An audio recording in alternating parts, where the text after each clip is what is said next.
Nama saya Risma Sonarita dari Fakultas Teknik, jurusan Teknik Informatika.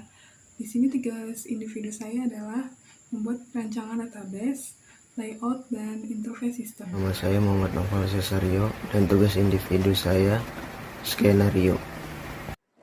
Halo semuanya, perkenalkan nama saya Novia Franciliana Flalia dari Fakultas Teknik, jurusan Teknik Informatika. Di sini tugas individu saya adalah pengenalan database dan interface. Nama saya Dirga Nugrah Putra dengan NPM 4518210075 dengan tugas individu yakni sebagai konstruksi atau program. Judul kelompok kami adalah Sistem Informasi Penjualan Mesin Kapal.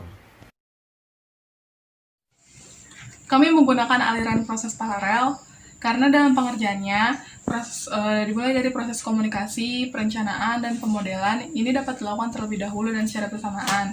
Lalu setelah itu pengerjaan proses pembuatan konstruksi sebelum diserahkan ke pengguna.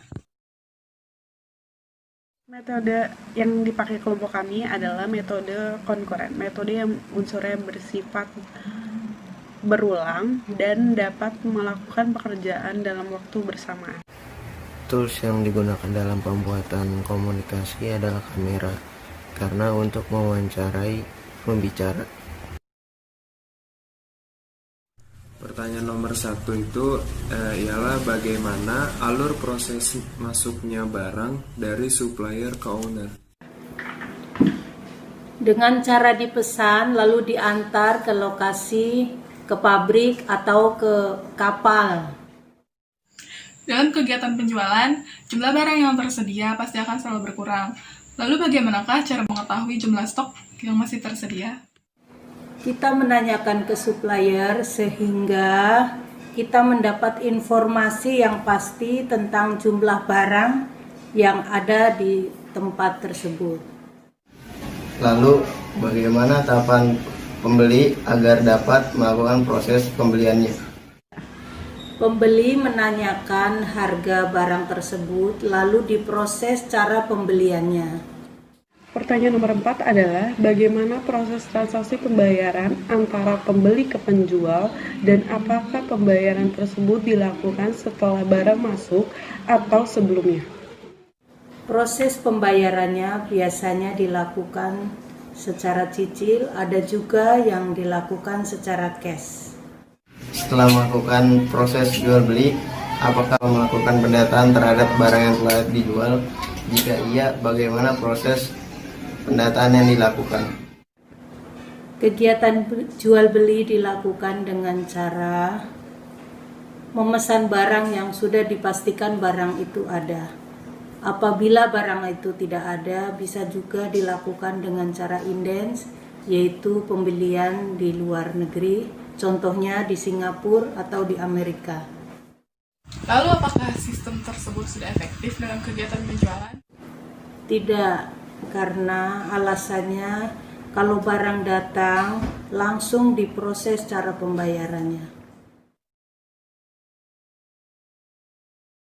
Sekarang saya akan menjelaskan workflow pemesanan dan pembelian. Workflow pemesanan dan pembelian dimulai dari customer memesan barang dan menentukan jumlah pesanan, lalu owner menerima pesanan barang dan memberi harga, lalu kemudian owner menanyakan ketersediaan barang pada karyawan menerima informasi pengecekan barang, mengecek ketersediaan barang.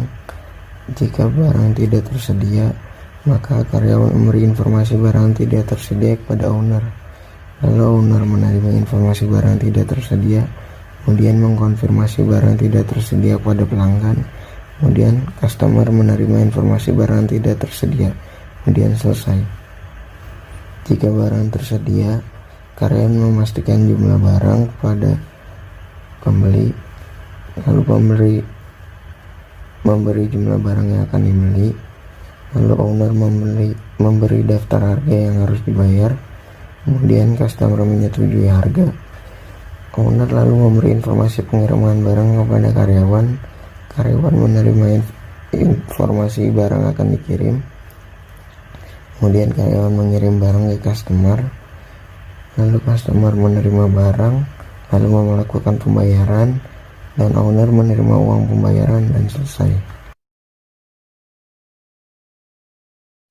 Untuk workflow barang dari supplier dimulai dari owner menanyakan stok barang kepada karyawan, lalu karyawan mengecek barang. Jika tersedia, maka karyawan memberi informasi stok barang tersedia kepada owner, lalu owner menerima informasi stok barang tersedia, kemudian selesai. Jika tidak tersedia, karyawan menginformasikan barang tidak tersedia kepada owner, lalu owner menerima informasi stok barang habis, lalu melakukan pemesanan barang baru dan menentukan jumlah pesanan. Kemudian supplier mengecek pesanan. Jika pesanan tidak ada, lalu selesai. Jika pesanan ada, lanjut ke transaksi pembelian. Lalu supplier memberikan faktur kepada owner. Owner mengecek pesanan. Jika barang baik, transaksi pembelian lalu selesai. Jika barang tidak baik, owner melakukan retur kepada supplier. Supplier langsung memberikan transaksi pembelian dan selesai. Tools yang digunakan untuk perencanaan adalah Microsoft Word dan Draw.io. Jadi produktivitas rata-rata organisasionalnya adalah 100 log per bulan. Upah karyawannya adalah 350.000 per bulan. Biaya atau baris kodenya adalah Rp650. Jumlah karyawannya 100 log per bulan. Jadi 5,8. Estimasi biaya berdasarkan lognya itu 379.000. Estimasi biaya proyek berdasarkan upahnya adalah 2.100.000. Waktu yang dibutuhkan untuk proses pembuatan sistem dari awal sampai dikirimkan ke user kurang lebih 90 hari. Di sini kelompok kami akan menjelaskan diagram konteks. Diagram konteks adalah diagram yang mencakup masukan-masukan dasar, sistem umum, dan keluaran. Diagram ini merupakan tingkatan tertinggi dalam diagram aliran data dan hanya memuat satu proses, menunjukkan sistem secara keseluruhan. Diagram tersebut tidak memuat penyimpanan dan penggambaran aliran data yang sederhana. Kami mempunyai 4 entitas, yaitu yang pertama entitas supplier, yang kedua adalah entitas pegawai, yang ketiga entitas konsumen, dan yang keempat entitas owner.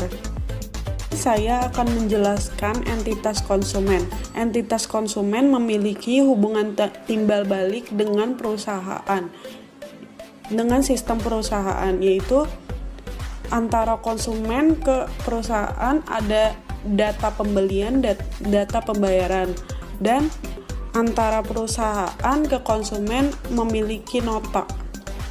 Kita memiliki hubungan yang tidak ada timbal baliknya, yaitu antara perusahaan ke owner. Perusahaan hanya memberi laporan sistem penjualan ke owner, dan owner tidak memberikan apapun ke perusahaan tersebut. Di sini saya akan menjelaskan use case diagram.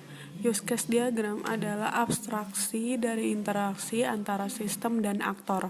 Use case bekerja dengan cara mendeskripsikan tipe interaksi antara user sebuah sistem dengan sistemnya sendiri melalui sebuah cerita bagaimana sebuah sistem itu dipakai.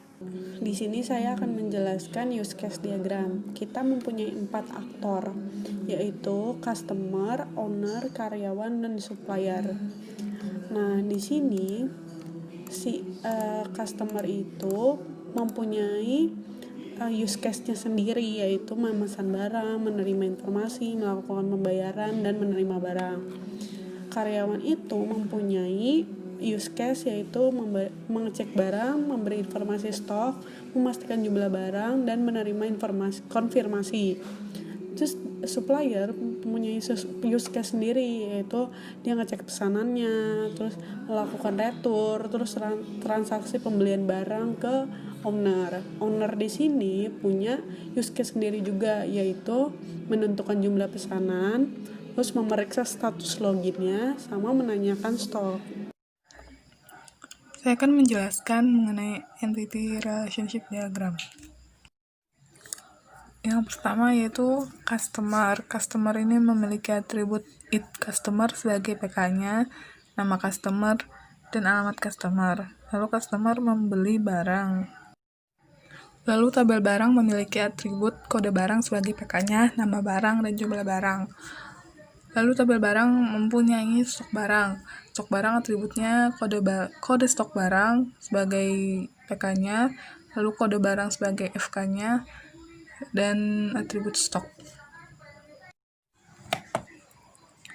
Lalu ada customer yang melayani karyawan. Karyawan ini memiliki atribut id karyawan sebagai PK-nya, nama karyawan, dan alamat karyawan. Yang terakhir ada tabel pembayaran. Tabel pembayaran ini memiliki atribut id pembayaran sebagai PK-nya, id barang sebagai FK, id customer sebagai FK, lalu jumlah bayar dan tanggal pembayaran. Tabel customer memiliki hubungan many-to-many dengan tabel barang. Lalu karena hubungan many-to-many jadi menghasilkan tabel transaksi pembayaran yang relasinya many ke one. Lalu ada tabel barang memiliki relasi one to many dengan stok barang.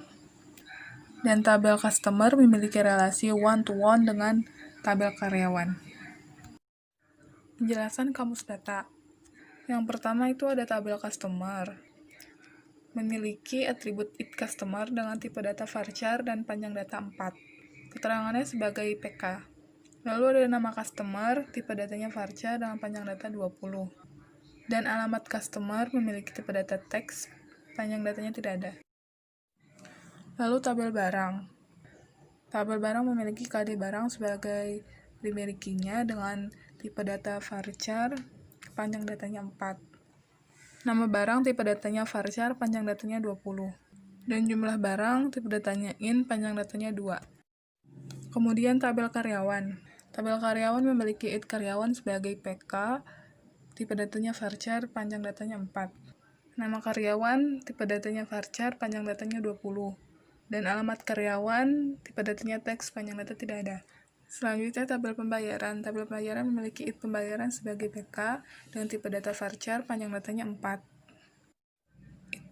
Id barang sebagai FK dengan tipe data varchar, panjang datanya 4. Id customer sebagai FK, tipe datanya varchar, panjang datanya 4. Lalu id karyawan sebagai FK, tipe data varchar, panjang datanya 4. Tanggal pembayaran, tipe datanya date, panjang data tidak ada. Dan terakhir jumlah barang dan tipe data double, panjang data tidak ada. Dengan atribut KD stok sebagai PK, tipe datanya varchar, panjang datanya 4. Lalu yang terakhir itu tabel stok barang. Dengan atribut kode stok sebagai PK, tipe datanya varchar, panjang datanya 4. Kode barang sebagai FK, tipe data varchar, panjang datanya 4. Dan terakhir stok, tipe data int, panjang data 2. Relasi antar tabel. Yang pertama itu tabel barang. Tabel barang atributnya kode barang, nama barang, dan jumlah barang. Kode barang ini merupakan PK dari tabel barang. Lalu dia memiliki relasi dengan tabel stok barang karena pada tabel stok barang terdapat FK dari tabel barang. Lalu kode stok barang itu sebagai PK-nya dan stok. Tabel barang juga memiliki relasi dengan tabel pembayaran karena di tabel pembayaran itu terdapat FK dari tabel barang, yaitu id barang. Lalu tabel customer memiliki atribut id customer sebagai PK, nama customer, dan alamat customer. Tabel customer ini memiliki relasi juga dengan tabel pembayaran karena di tabel pembayaran terdapat FK id customer dari tabel customer. Kemudian tabel karyawan memiliki atribut id karyawan sebagai PK, nama karyawan, dan alamat karyawan. Tabel karyawan ini juga memiliki relasi dengan tabel pembayaran karena pada tabel pembayaran terdapat FK dari tabel karyawan, yaitu id karyawan. Dapat dilihat bahwa tabel pembayaran ini adalah tabel transaksi yang isi atributnya yaitu id pembayaran sebagai PK, id barang sebagai FK, id customer sebagai FK, id karyawan sebagai FK, tanggal pembayaran, dan jumlah pembayaran. Lalu tabel transaksi yang kedua itu ada stok barang dengan PK kode stok barang, FK kode barang dan stok. Dan tabel masternya yaitu tabel barang, customer, dan karyawan. Terus yang digunakan untuk proses perancangan konstruksinya yang pertama yaitu Visual Studio Code, gunanya untuk perancangan programnya. Yang kedua yaitu Exam, digunakan untuk perancangan database-nya, dan membuat web server untuk aplikasi webnya. Pembuatan create database yang pertama, kita buka di SQL, lalu ketik create database penjualan mesin kapal. Lalu jika sudah muncul seperti itu, berarti sudah jadi. Lalu klik nama database, kemudian ke SQL, buat tabel karyawan, fieldnya add karyawan, datanya varchar 4 not null, lalu nama karyawan varchar 20 not null, alamat karyawan teks not null, lalu kirim, dan muncul seperti itu. Lalu ke SQL, create tabel barang, kode barang, varchar 4, not null, nama barang, varchar 20, not null, dan jumlah barang, in 2, not null. Setelah itu kirim, dan tabel barang sudah jadi. Lalu create tabel customer, dan field it customer, varchar 4, not null, nama customer, varchar 20, not null, dan alamat customer, teks not null. Setelah itu, klik kirim. Kemudian buka SQL lagi, create tabel stok barang dengan field KD stok, varchar 4, not null, KD barang, varchar 4, not null, dan stok in 2, not null. Lalu setelah itu, klik kirim. Nah, database penjualan mesin kapal dengan tabel barang, customer, karyawan, pembayaran, dan stok barang. Tabel pembayaran dan stok barang merupakan tabel transaksi, tabel barang, customer, dan karyawan merupakan tabel master. Assalamualaikum warahmatullahi wabarakatuh. Saya akan menjelaskan tentang proses coding pada program login. Di sini adalah tampilan loginnya. Ketika username dan password dimasukkan secara acak, maka login gagal, username dan password salah. Tetapi ketika kita memasukkan password dan username yang benar, username admin dan password admin, mereka akan berhasil. Selamat datang admin, Anda telah login. Logout. Username dan password ini kami ambil dari database juga, yakni di table admin. Di table admin sendiri pun yakni ada ID, username dan password, yaitu username admin dan password seperti yang tadi sudah kita lakukan. Dan berikut adalah codingan dari login itu sendiri. Menggunakan metode post, tipe teks, dan masukkan username, masukkan password, dan kami menggunakan check connection, yaitu koneksi dari MySQL ke dalam PHP-nya ini sendiri. Seperti yang kita ketahui, untuk menghubungkan dengan koneksi, kami menginclude koneksi.php yang tadi. Di sini juga ada username dan password untuk menangkap data yang dikirim dari form. Kemudian ketika sudah berhasil masuk tadi, ini adalah halaman admin. Cek apakah sudah login, status login, location, dan seterusnya. Selamat datang admin. Sessionnya yaitu username-nya, tadi username kita adalah admin, Anda telah login. Dan di bawahnya pun ada href atau link logout.php untuk keluar dari situs login tersebut.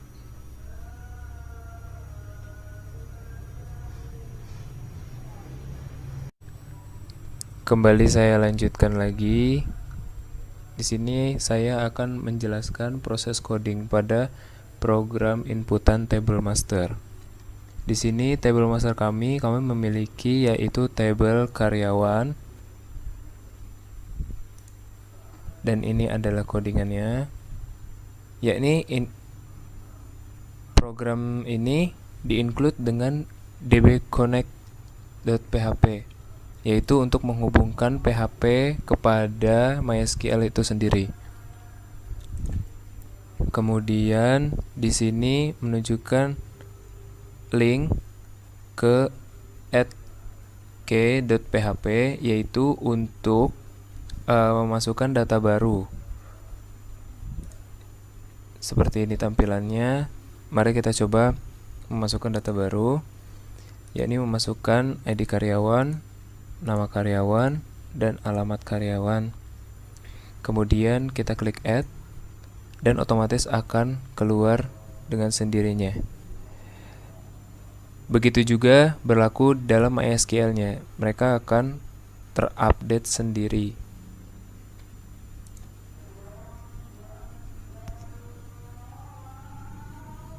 Ya, seperti ini. Ya, untuk selanjutnya saya akan menjelaskan proses coding pada program edit dan atau delete table master. Yakni di sini kita sudah punya shortcut untuk menghapusnya langsung dengan PHP seperti ini. Dan masih sama seperti PHP yang untuk memasukkan data baru, kita menginclude dbconnect.php untuk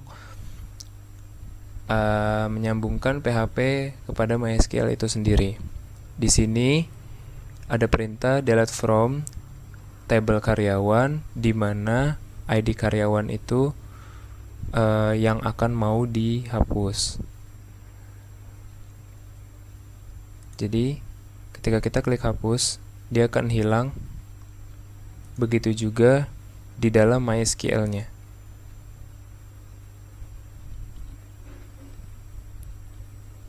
Iya. Kemudian selanjutnya yaitu saya akan menjelaskan tentang proses coding pada program inputan tabel transaksi. Di sini saya memiliki tabel transaksi yaitu tabel pembayaran. Sama seperti tabel inputan tabel master itu sendiri, kami memiliki untuk kami mempunyai di mana kami bisa memasukkan data baru, yakni dengan menuju kepada @p.php yang seperti ini, dan di sini form action itu akan mengarah kepada insert pembayaran.php.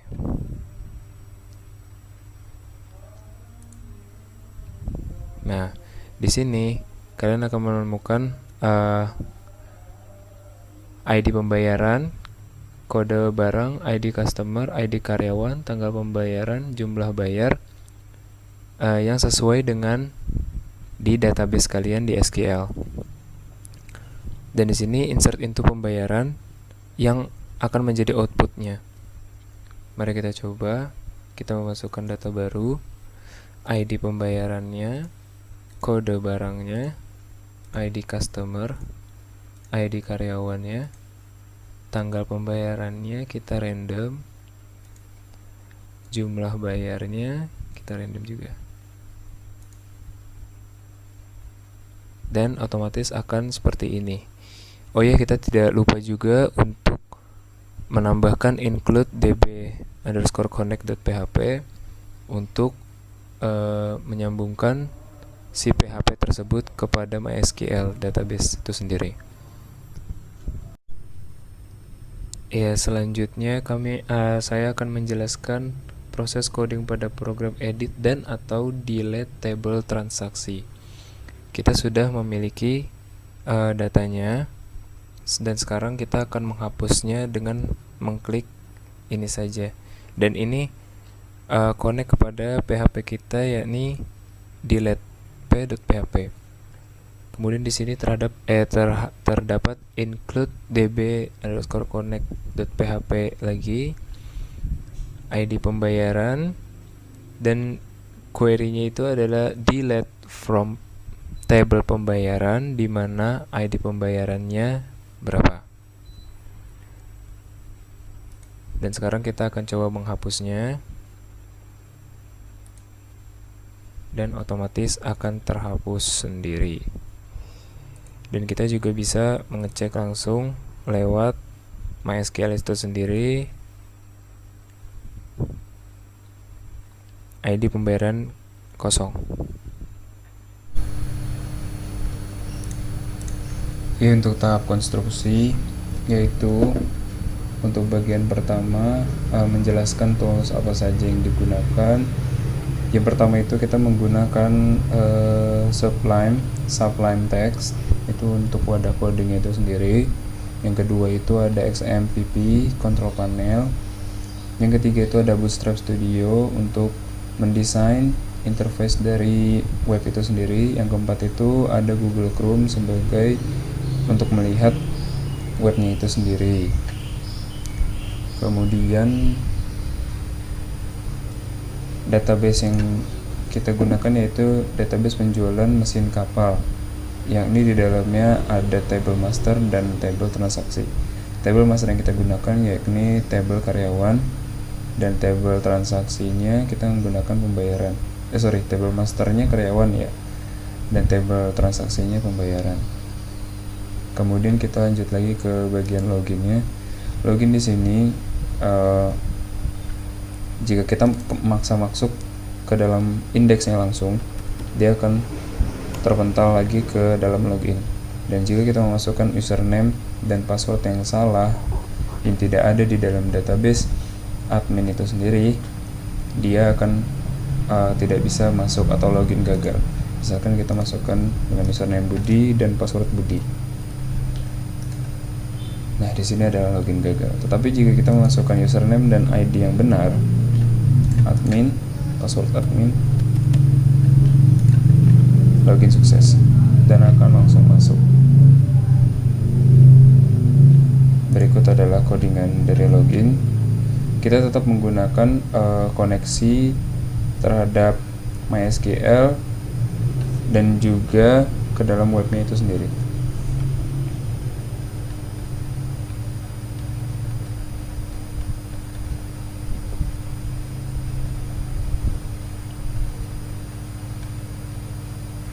Nah, ini yang tadi saya jelaskan.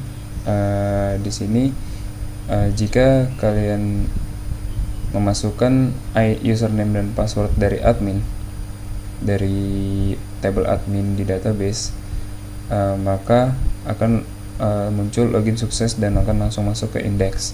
Tetapi jika tidak, login akan gagal dan langsung ke refresh konten ke login.php lagi. Seperti itu. Kemudian menjelaskan proses coding pada program input table master. Oke, di sini ada input table master yaitu table karyawan. Di sini ada data karyawan, ID karyawan 41, nama karyawan Susis, dan alamat karyawan Jakarta. Di sini ada button hapus, ubah, dan tambah. Coba pertama kita ubah dulu. Untuk data karyawannya itu kita ganti menjadi 40, nama karyawannya jadi Sule,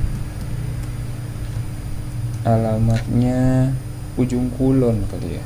Ini sudah terganti.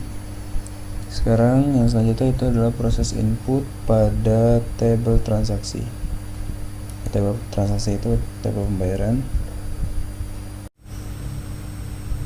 Ubah ID pembayaran 40, kode barangnya 20, ID customer 31, ID karyawannya 41, tanggal pembayaran sekian, jumlah bayarnya kita ganti 8 juta. Kita ubah sekarang. Data telah diubah dan terganti.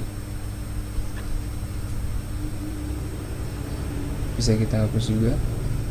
Cek, produk terhapus dan sudah kosong. Dan berikut adalah codingannya. Ini adalah tampilan awal dari data pembayarannya. Di sini ada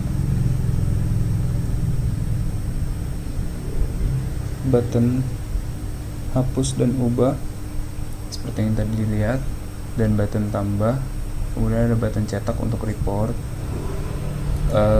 Di sini adalah codingan untuk menambahkan data pembayaran yang tadi, dan ini adalah hapus pembayarannya, dan ini adalah coding button ubah pembayaran. Dan semua berlaku masih terkoneksi antara MySQL database dan juga ke dalam webnya ya. Ini berlaku codingan pada semua ubah, hapus, tambah, mau table transaksi ataupun table master. Jadi tinggal diubah nama recordnya seperti itu. Baik, untuk selanjutnya yaitu menjelaskan semua proses laporan atau output yang tadi saya kasih tahu. Ini mencetak laporan pengeluaran hari ini. Di sini kita menggunakan PDF. Jadi seandainya kita coba tambah ID pembayarannya misalkan 88, kode barang 22, ID customer 33, ID karyawan 40, tanggal pembayaran sekian dan jumlah bayar sekian. Kita simpan. Nah, lalu kita cetak. Dia akan keluar seperti ini. Nah, ini adalah seperti invoice. Ini adalah laporan. Adapun codingannya sebagai berikut.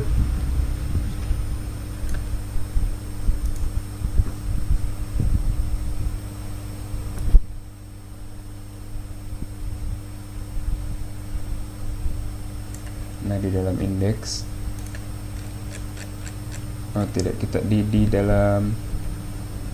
di dalam pembayaran, di sini terdapat button cetak, yaitu menuju ke pdf.php, yaitu codingan si PHP ini, PDF ini, maaf.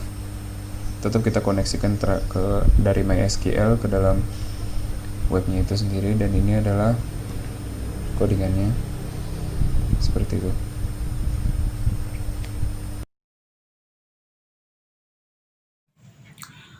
Pada pemilihan evaluasi, kelompok kami memilih pengujian dengan metode whitebox, karena dengan metode ini penguji dapat melakukan test case dan pengujian yang lebih lengkap, sehingga sebelumnya dapat dilakukan koreksi sebelum dilakukan pengujian pelanggan. Pernyataan pada aplikasi. Yang pertama itu pernyataan mampu memberikan kepuasan terhadap pelanggan dari berbagai aspek. Penjelasannya itu memastikan apakah dengan adanya sistem tersebut pelanggan sudah merasa puas. Yang kedua yaitu tampilan sistem yang memberikan kemudahan pada user dalam menggunakan aplikasi tersebut. Maksudnya adalah kemudahan user dalam menggunakan aplikasi tersebut hanya dengan memandangi atau belajar beberapa jam saja. Yang ketiga yaitu pengguna dapat mengingat dengan baik ketika akan menggunakan sistem tersebut lagi. Maksudnya adalah sistem tersebut mudah dipahami dan diingat cara penggunaannya. Yang keempat yaitu tampilan toolbar pada sistem sudah dibuat dengan tampilan yang beragam. Maksudnya adalah sistem yang dibuat sudah dibuat dengan tampilan yang beragam sehingga terlihat menarik. Yang kelima yaitu sistem kontrol sudah mampu mengatasi kesalahan-kesalahan fatal yang dapat mengganggu kesalahan sistem. Maksudnya yaitu sistem yang dirancang sudah memiliki suatu kondisi yang mampu mengatasi dan menanggulangi kesalahan yang dibuat oleh pelanggan nantinya. Yang keenam yaitu sistem yang dibuat sudah mampu mempengaruhi pekerjaan yang sedang dilakukan. Maksudnya adalah apakah dengan dibuatnya sistem tersebut pekerjaan bisa menjadi lebih mudah. Yang ketujuh yaitu menu yang dibuat tidak terlalu banyak karena pengguna menyukai hal yang sederhana. Maksudnya yaitu aplikasi yang baik adalah yang user interface-nya itu simple dan tidak memiliki elemen yang tidak diperlukan. Yang kedelapan yaitu konsistensi terhadap tampilan yang dibuat. Maksudnya adalah sistem memiliki desain yang seragam pada antar muka di berbagai bagian sehingga memudahkan pelanggan untuk menggunakannya kembali. Yang kesembilan yaitu tampilan desain sudah baik dari segi user interface. Maksudnya adalah desain yang dibuat sudah baik jika pengguna merasa mudah dalam menggunakannya dan tidak memusingkan.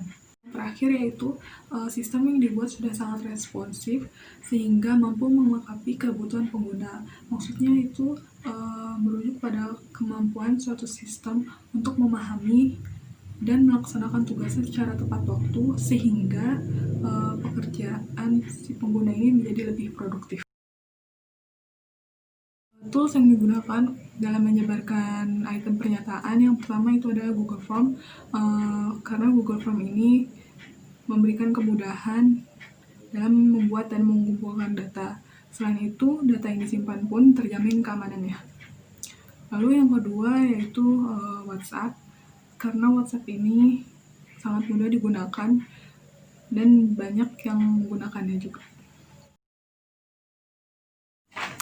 Dan hasil evaluasi dari pernyataan yang telah kami sebarkan, pada pernyataan nomor 1 kami mendapatkan respon baik sebanyak 2, respon sangat baik sebanyak 2, pernyataan nomor 2 respon sangat baik sebanyak 3, baik 1, pernyataan 3 respon baik 2, sangat baik 1, dan cukup baik 1.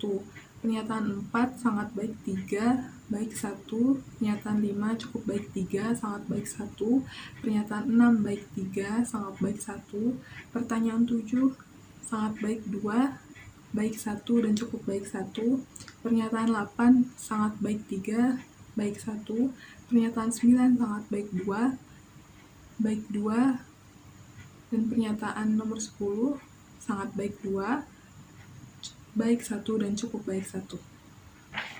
Dan jika dijumlahkan semuanya dari total pernyataan yang telah kami buat dan kami bagikan dari seluruh pertanyaannya, kami mendapatkan respon sangat baik sebanyak 21, respon baik sebanyak 13, dan respon cukup baik sebanyak 6. Lalu respon tidak baik sebanyak 0. Jadi kesimpulannya adalah sistem yang telah dibuat termasuk kategori dengan sangat baik. Sekian dari kami, kurang lebihnya mohon maaf. Wassalamualaikum warahmatullahi wabarakatuh.